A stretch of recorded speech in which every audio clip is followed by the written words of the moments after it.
Hello, confirmation students. Hope all is well. It's been a while since we were last together.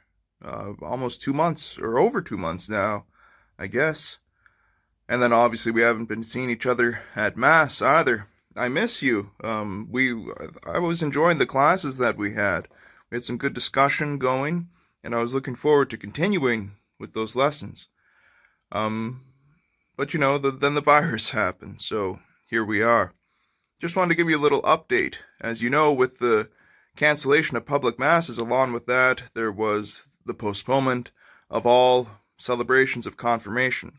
So, we don't know when the date will be for your confirmation, but we know it will happen in the future.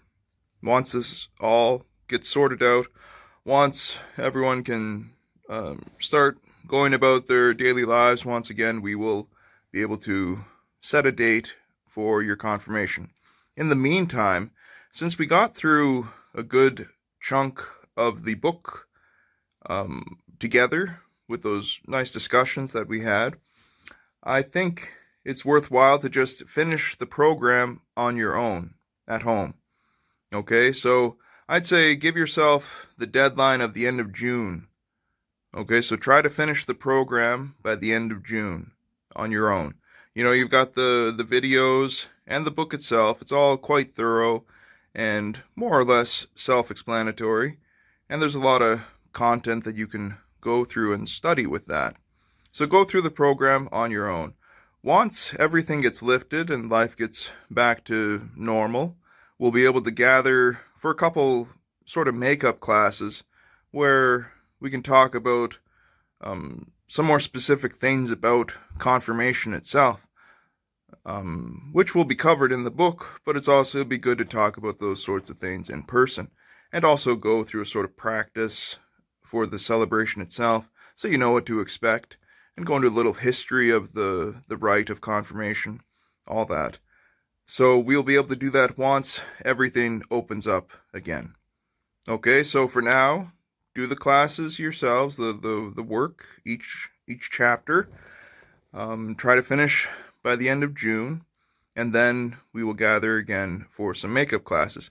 And also, in the meantime, if you have any questions, if there's anything that you're wondering about, I would like to be able to help if I can.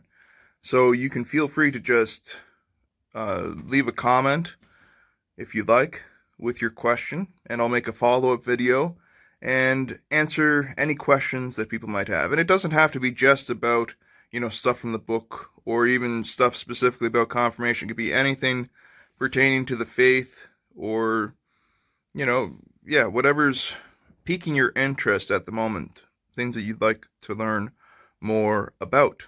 Okay? So just comment down below with your questions. Also, yesterday was the feast of Saint Athanasius, it's a big day for me. It's a day I like every year, May 2nd, because I chose Saint Athanasius as my patron saint for my confirmation.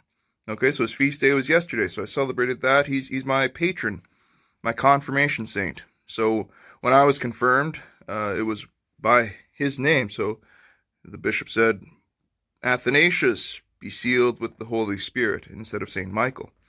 So that was the name that I chose. So I want you all to start thinking about who your saints are going to be. Who are you going to choose as your patron? Maybe you don't know much about any saints. That's okay. There's so much information available online. Catholic.org is one website that I use often. It's got good, fairly short typically, but good, succinct descriptions of the lives of the saints. Wikipedia also has a ton of stuff on different saints. You can just, to Google. So just try to find out who's a saint that you would like to be your patron, that you want to be interceding on your behalf before God our Father. Someone that you look up to. Saint Athanasius, I chose him because he was this sort of powerhouse in the mid to late 300s.